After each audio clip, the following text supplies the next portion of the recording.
All right, Gilbert, let us go now and talk about the LA Chargers. They end up beating the Los Angeles Raiders 31-14. Justin Herbert 15-20, 155, 2 touchdowns. Kimani Vidal 25 carries, 126. Jared Patterson 11 carries, 54 yards. Both of them scored a touchdown.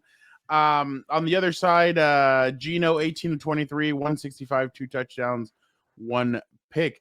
Gilbert, obviously after the game, Jim Harbaugh announced that Herbert had broken this part of his hand, the outside part of it, when he fell to the ground. Well, he didn't say why, but probably when he fell to the ground.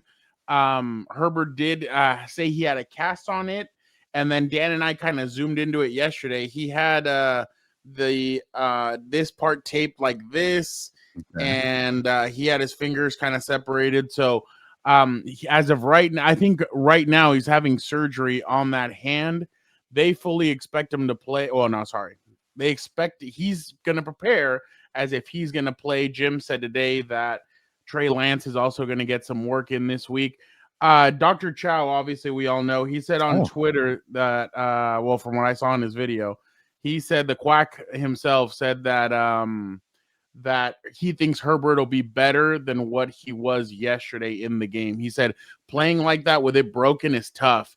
He's like, on Monday, he's going to have it surgically repaired. Herbert should feel fine and feel ready to go. So I fully expect Herbert to play on Monday. I think that there's no way he doesn't play. And then on top of that, what was the other thing? Oh, Raiders players kept on trying to go at it. Like they kept on running past him and they kind of check him and kind of smack it a little bit, which I thought that was pretty interesting. But look, I know that the Raiders are a bad team. I know that they've lost, but even Adam Hill and some of these other guys, beat reporters on the Raiders, they were telling me, hey, the Raiders actually have a very good run defense. So for these guys to be able to run the ball on them, that was pretty impressive. And I'm kind of like, really? Like I was a little bit surprised, but I mean, it is what it is. But the Raiders, that was pretty interesting, Gilbert. I don't know what way you want to take it. You want to take it the Justin Herbert route or the Raider route, but the floor is yours for this.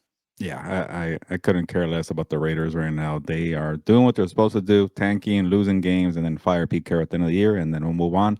But with Justin Herbert, like I get it. They handled business, and credit to them for doing that in a week filled with upsets. But like, you're about to get to the hard part of the schedule: Philly, Dallas, Houston, Denver, Kansas City, and your guy is playing with one hand, and you're kind of actually lucky that it was on the other hand, not the throwing hand. Yeah. And you still have a bad O-line, but hey, it was a good sign that they were able to run block and run against, I guess, a very talented run defense, apparently. But that's what they were saying, not me. And I shouldn't be so quick to say, okay, the Chargers are going to really struggle against this tough schedule because, like we Gilbert, just Super Bowl favorites. I apologize. Rams number 1, Seahawks number 2, Bills number 3, Packers number 4. According to DraftKings Sports. I was really hoping to be the Denver Broncos so people could lose their minds. And yeah, so it kind of felt like a week where, like, all right, ignore everything that happened. Let's pretend it's back to the beginning of week 12 or week 13, and let's just move on. Okay, everybody lost here. It would not be the Denver Broncos being the favorite here. Like, nobody wants to give this team credit, which I think is a little funny.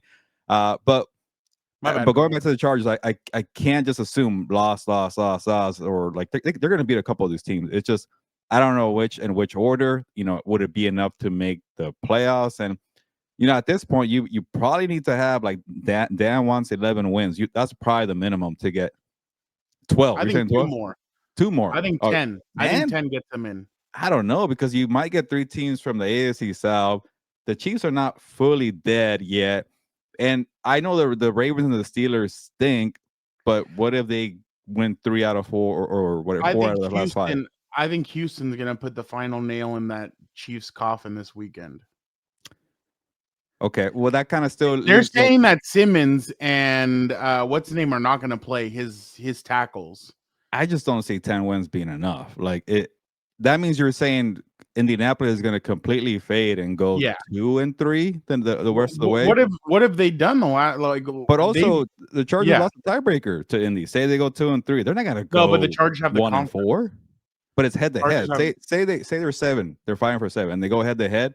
They lose that right there. What it was Jacksonville. They lose it right there. uh, it's tough, but I just think 11. You're saying 10. I could be wrong. I Houston, Jacksonville, Indy, their schedules are freaking hard. I think Indy plays like the 49ers and also Seattle. Jacksonville still has to deal with the Broncos and their own divisional schedule, so it's very difficult. But again, yeah, maybe if you're right, Fernando, if they go 2 out of 3 and they get a playoff spot, that's gonna be a blessing for this team that's just wounded. It Maybe just they'll seems get like on. everybody keeps on like there's no like nobody's on a hot streak. Nobody's do. That's why I'm going with 10, just because everybody kind of feels like, oh, it's gonna be 11. I kind of feel like teams are gonna keep on losing. Like Beating what's each it other called? up and even out. Buffalo still needs to go to New New England, England. They still need to like Philly. yeah, they still need to go to Philly. They still need to they Yeah, still play out Browns isn't going to be a given, not because of Shador. That yeah. defense is going to beat I don't them know. up. Like I know 3 out of 2 or 3 out of 5 Oh, is they play the not, Bengals this Sunday. which is not a gimme, but I know. But I don't know. Joe Uh, Burrow's back. I'll give him credit for that. But yeah, 3 out of 2 to 3 out of 5 seems right to me. Going 3-2 seems right, which is not even a good record, but it's hard to go 4-1 over the next 5 weeks with all these teams right there. And there's gonna be probably 2 really good teams that are gonna miss out. Same thing in the NFC, like the Lions, man, my Lions might be screwed. So overall, it's going to lead up to good football. So yeah, I shouldn't completely crap on the Chargers for their difficult schedule because it's never predictable. Maybe they go 4-1. I don't know, but like you've been saying, Fernando, like at some point Herbert's going to take like a big shot where he's not able to play for a couple of weeks, and then you're pretty much doomed here. And he gets hit every single week. There is some kind of injury. They were lucky it was only a left hand, but man, it's gonna. I know what did Dr. Chow say? I forgot his name. yeah, he just basically said that he feels like Herbert's going to be fine just I because get it. But it's playing gonna be through that some pain. limitations. You're having one hand out there, but and I'll say, and I No, wrote the about this. limitation I think is going to be under center. Yeah, and that's when you run the football well. So Yeah. maybe you kind of switch in Trey Lance every now and then, and it'll be fun to see. Maybe they do that for Monday Night Football, and you got me thinking that, Fernando. But I mean, uh, the play action, I just don't know if you trust that full to drop back and throw. Like, that's one guy I would not want to drop back. Like, if you had Tyrod Taylor or one of these other guys, like maybe, but Trey Lance just, I don't know. But it's gonna be tough, man. Honestly, the only thing that I feel like that's going in this playoff season is like, or about to be playoff season, it's like if you have a really good defense, you're probably getting the advantage. And I think you said that already, Fernando. Like Houston looks like it has an advantage, Green Bay has an advantage, Denver has an advantage. It's like in I the understand you season guys are filled with saying that, surprises, like go with the sure thing, and that's the defense right now. but I know you guys are saying that they lose the tiebreaker. That I get it, but like right now, If it's a they're the three-way fifth tie, then seed. you're right. Well, they're the fifth seed because of the conference. They're 7 and Yeah. 2 in the conference. So, but if it goes So, to just but 2 teams, that's when it's head to head. But when it's 3 or 4, then yeah, you go into more of the other shit. yeah. But I mean, well, the problem is too, they are tied up with the Colts and with the Buffalo Bills when it comes to record. I And I think don't this know if weekend Buffalo didn't even play Indianapolis or the Chargers, right? That's kind of weird, but yeah. no. My thing is the Colts. They play at Jaguars this Sunday. Then they go to the Seahawks. The 49ers come there, then the Jaguars come there, then they go at the Texans. The one that could free fall and lose all 5 games is them. Which, the Colts? Yeah, Danny Dimes has come Yeah, back hurt. it's a pretty difficult schedule. And then Sauce Gardner got hurt too. Yeah, and I think they still haven't beaten Jacksonville in years. I don't think they've Oh wow. I think it's been a Yeah. couple of years since they've They, done that. they got But I Houston do once agree with more, you. Jacksonville twice, and then those 2 other non-conference. The crazy part is too is this weekend's huge for the Texans and the Chiefs because the Texans are 6 and 2, the Chiefs are 3 and 4 in the conference. The Texans are the 8th seed and the Chiefs are the 10th seed. If the Chiefs beat the Texans, then they're both 7 and 6. But the Texans have gotten knocked down a peg because they'd be 6 and 3 in the conference. So I mean, there's a lot of math to do with this, but the Texans basically need to win, be one of those teams that wins out as well. But I really think that this weekend, the loser of that game isn't making the playoffs. Oh, put it this way, like I think Houston has an advantage because they have a defense, and we saw yesterday with this crappy, which actually it was kind of fun game, a Washington Denver game.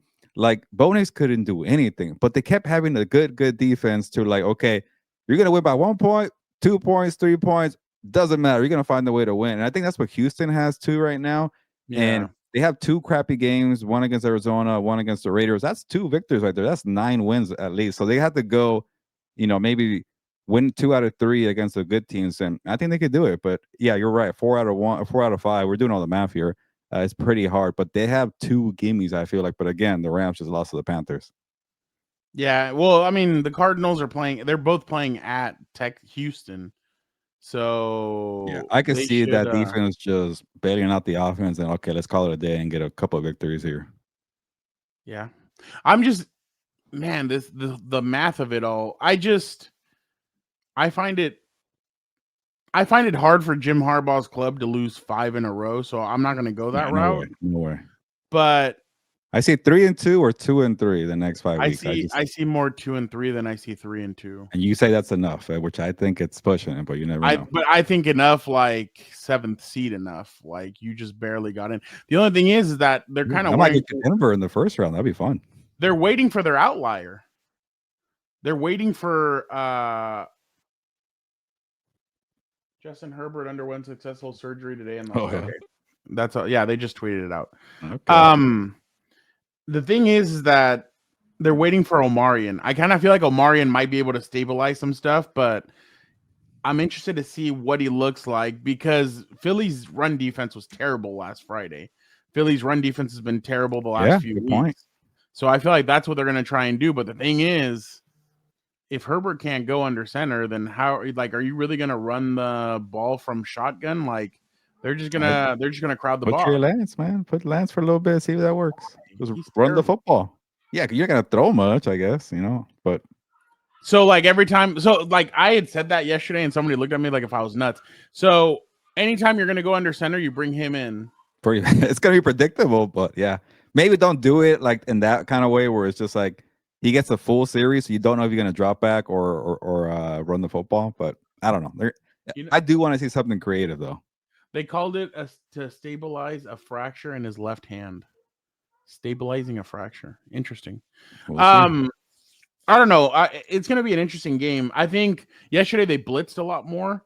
I feel like that's what you're going to have to do, especially against the Eagles. They're going to have to blitz and just get after Jalen Hurts. I was impressed with the way they were able to like slow down Genty yesterday. That's the Raiders, Fernando. Oh, no, I know. But I thought, what's funny? Yesterday, Adam was like, do you know how many runs of plus 20 yards Ashton Genty has? And I was like, I don't know, like 4 or 5. He goes, 1. I was like, oh, I'm sure he's taking his victory lap because he said that. That's Megma 59. I didn't get that off of Pop. I got it off of the Chargers sent an email. Hey, real quick, I do want to give Adam Hill credit because I feel like he keeps nailing the Raiders first round pick analysis. He said they should not draft Tyree Wilson. I remember that, and he's like, he's not good. I watched him in college. He's not good. He was right. Don't you remember he said it on a radio station the night before the draft? How crappy he was. He's like, they're like, who do you think is the biggest bust in this draft? He's like, Tyree Wilson. He nailed it. And then and then this year he kept writing columns like, don't go for Genty, and people were giving him crap. And he's a good player, but it's like you're not in the right Ashton Genty is running back. Yeah, you needed like a Detroit Lions situation where the offensive line's ready to go. Yeah, Gibbs in there, plug them in, and go. Exactly. Gilbert, I know we're going running backs and off topics, but Bijan's going to be like Saquon Barkley, just being wasted and goes on somewhere else. Dude, they're so bad. I don't know. I don't even know why you went with the Jets, but the fact that you did, I was like, wow. And like they ended up winning. Kirk Cousins not good, man. And no Drake. No, I know, but I thought they would at least with Bijan have enough to like win the football game or whatever. It's like 1 against 11, and I took my odds. Yeah, no, I get it.